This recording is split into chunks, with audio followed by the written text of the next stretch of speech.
Today I was setupping that with power automate use చేసి నేను setup చేశాను. దాని తర్వాత వచ్చేసి నాకు ఒక క్లయింట్తో మీటింగ్ ఉండే which is from my startup అనమాట.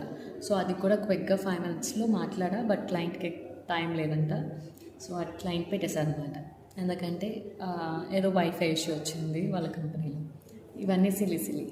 ఓకే, దాని తర్వాత మళ్ళీ నేను బ్యాక్ టు వర్క్. ఇప్పుడు నేను ఈమెయిల్ ఆటోమేషన్ పవర్ ఆటోమేట్ చేసేటప్పుడు నాకు చిన్న ఎర్రర్ వచ్చిందనమాట. అది సాల్వ్ చేస్తాను. ఇప్పటికైతే ఇంతే. నెక్స్ట్ వచ్చేసి లింక్డ్ఇన్లో నేను మార్కెటింగ్ ఇవన్నీ ఎక్స్ప్లోర్ చేస్తుంటాను. నాకైతే జొమాటో మార్కెటింగ్ అంటే చాలా ఇష్టం. ఎందుకంటే ఇట్ ఈస్ సో ఇంట్రెస్టింగ్. నాకు కూడా అలాంటి ఏదైనా మార్కెటింగ్ స్ట్రాటజీస్ యూస్ చేయాలనిపిస్తుంది అనమాట. Let me know if you know anything. So ఈరోజు అయితే మనం ఆ ఆటోమేషన్ కంప్లీట్ చేసేయాలి పవర్ ఆటోమేట్కి. దాని తర్వాత ఇదిగోండి ఇలా యూట్యూబ్లో వీడియోస్ తీస్తున్నాను అనమాట. ఈరోజు ఫుడ్ అయితే